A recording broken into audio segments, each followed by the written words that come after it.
Hi everyone. Now you probably already know that picking a niche can improve almost any professional or business situation. However, the problem comes in when one of the main reasons that businesses don't choose a niche is because they think they already have, which is why today we're going to explore all the levels of niching down, all the way up from markets to niches to sub-niches and beyond. Welcome back everyone, I'm Alan, and on this channel we talk all things sales funnels and online business. Now today, we're going to learn the difference between your market, your niche, your sub-niche, your positioning, and more. So let's jump right in and help you pick your niche, or if you already have one, to help you refine and narrow down yours. Now the first term we are going to learn today, which is the biggest, is your market. Now there are technically 4 of the big markets, which are health, wealth, relationships, and entertainment. Now, pretty much every niche on earth can fit under one of these 4 umbrellas. However, even if you go below one of these main markets, then you can still find some oversized niches, or markets, I should say. Now, you know you are still at market level when there are 100 sub-niches that could fall under that topic. So for example, you might think that dieting is a niche, but that's actually more of a market because there's keto dieting, paleo, natural, and I'm sure there's a billion other things that I'm not aware of, but you get the point. One market that deserves particular attention is small businesses. Now, this is not a niche. This is a market. When there's a business who says, oh, we target small businesses, that literally means nothing. You might as well say we help humans or we help people, because that's such a wide open market, pretty much that it is a market and not a niche. The second term we're going to learn here, which is right below market, is niche. Now, niche pretty much means some kind of subcategory under the market. So we just mentioned dieting. Now, that could be a niche, but something that would be more specific or specific enough would be keto dieting. Now, that's specific enough that you know you are only talking to a small segment of people. Now, a lot of businesses say, well, I picked my niche, so I'm done. However, if you picked something that's still pretty wide open like that, like email marketing or keto dieting or working out or gaining muscle, something that's super wide like that, then you only have a niche, you don't have a sub-niche, which is what we're looking for here. Because even if you chose keto dieting, for example, you could sub-niche down into keto dieting for seniors, keto dieting for boomers, for busy professionals, for new moms, for whatever. So just keep that in mind, that something right below the market level, such as keto dieting or working out or something that's still super general like that, is only a niche, but not a sub-niche, which is what you're looking for. Now, to be fair, you can do well, or you can survive and create a business that survives and exists within a niche which is still super wide, like Facebook ads or keto dieting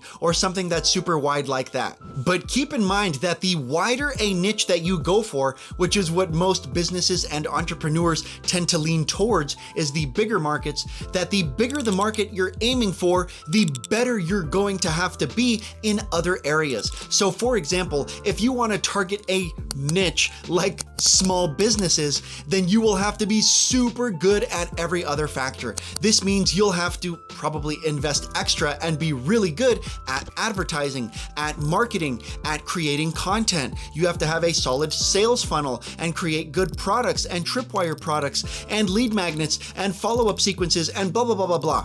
However, if you niche down very specifically, then you have a little bit more leeway to not be as good or not be as talented as and in depth at many of those other areas. So it's really up to you. Now, I know a lot of people feel compelled to go after the larger niches, maybe even borderline markets. But remember, the bigger a market or niche you go after, the harder it will be in every other area. So the more you're gonna have to spend on ads, the more time you're gonna have to spend creating products and services, and the more emails you're gonna have to create to follow up and in your sales funnel, and the more traffic you're gonna have to generate, and and so forth. But the opposite is also true, where if you pick a specific niche, then you will have to do less of every one of those other tasks. The next term we should know, which is the level below niche, is sub-niche. I know, mind-blowing, I know. Now, I consider this the sweet spot because this is where you specify your niche. So kind of like I just said a minute ago, that if your niche is keto dieting, then maybe your sub-niche could be keto dieting for boomers, or for CEOs, or for new moms, or for something like that. Now, if you're having trouble picking your sub-niche, then there are actually 3 questions that you can ask yourself to zone in on whatever yours is. Now, those questions are how, what, and who. Now, let's start with how. So if your niche is keto dieting or losing weight or Facebook ads or something relatively wide like that, then you could specify by clarifying how. So I will help you with Facebook ads with retargeting ads, by advertising webinars or something specific like that. Or if you're keto dieting, kind of similar, like you are going to keto diet, but only in a certain way. Keto dieting for people who are fasting. Keto dieting, some other word that explains how. The next way you can sub-niche from your niche is by clarifying what. So we already discussed how. So I work with retargeting Facebook ads. Okay, to do what? I help people with Facebook ads to bring back people who unsubscribed.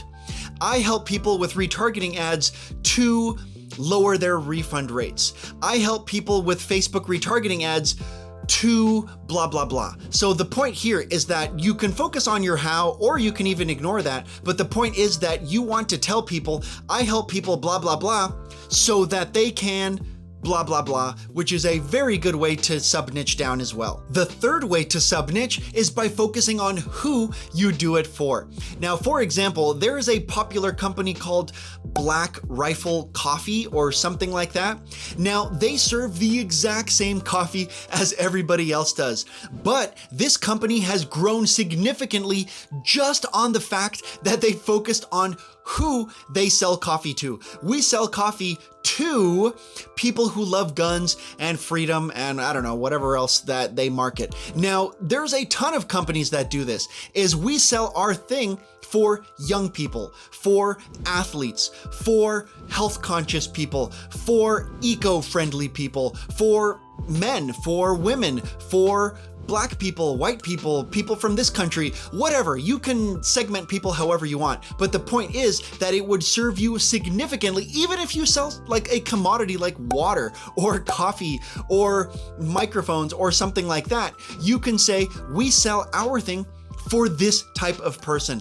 Actually, I just saw an ad, I don't remember where, of Modelo, I think it was, that they said, we sell beer to people who take challenges. I don't know, that's not what they said, but it was something like that. The point is that they are selling a super basic product, beer. Okay, everybody's beer is the same, but they said, no, we sell our beer for people who take on the challenges of life, or I don't know, whatever the thing is that they said. Now, this seems kind of trivial, but this can actually make a huge difference in sales and pretty much in business existence and growth. Now, the main thing to keep in mind when you are choosing your sub-niche or when you're sub-niching is that you want your target audience to be able to raise their hand and say, hey, that's me.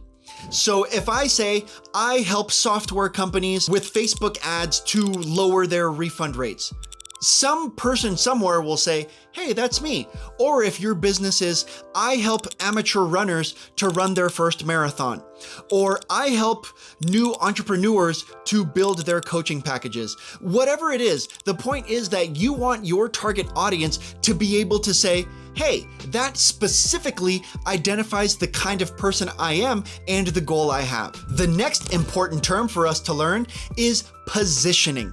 Now, this is going to seem very similar to niching or sub-niching, but keep in mind that it is totally different. Now, whether you sell coaching, agency services, some other type of service, physical products, or pretty much anything else, how you position yourself can make a much bigger impact in differentiating yourself from all your competition. For example, think of the biggest commodities you can think of, things that are extremely replaceable that nobody would notice between different brands. For example, water, gasoline, Q-tips, Band-Aids, vitamins maybe, stuff like that, that most people, they couldn't care less about the brand, they just want the thing at the best price, and pretty much everything else is irrelevant. Now, some people might disagree, but actually a lot more things are commodities today than most people would think, such as phones, cars, even houses, hotels,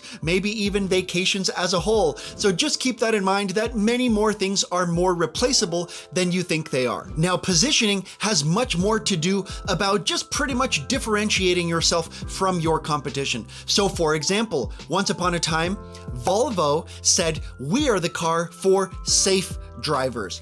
Or BMW said, "We are the car for people who want the ultimate driving machine." And obviously Ferrari and Lamborghini and that type of brand, they priced their cars way higher, which obviously means that they are targeting a different kind of person. Same thing with Gucci, Louis Vuitton, Apple targets a certain type of person. Now, all of these brands, they sell things that are almost identical to a lot of their competitors.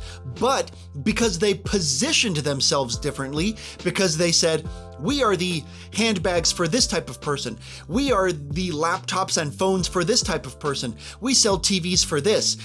We sell our basketball shoes for the people who are champions." Whatever it is, it's for companies that pretty much are very similar to their competitors, but just positioning yourself slightly different can make a huge difference in sales. It is kind of similar to a sub-niche, but it is a bit different. For more on positioning, then definitely check out the book Positioning and Differentiate or Die, or of course, check out my video here for many more ways to differentiate yourself. So what's your market, or your niche, or sub-niche, or your positioning? Let me know in the comments below, as well as how you found or how you came about that niche as well. And the absolute most important difference between your market, niche, sub-niche, positioning, and more is to hit the like button and subscribe below. If you learned something interesting today, it does help a lot. For more help finding your niche, then definitely grab my free 5-step guide below to find your own, which includes 100 niche ideas as well. Well, that wraps us up for today. Thanks everyone for stopping by, and I'll see you on the next one.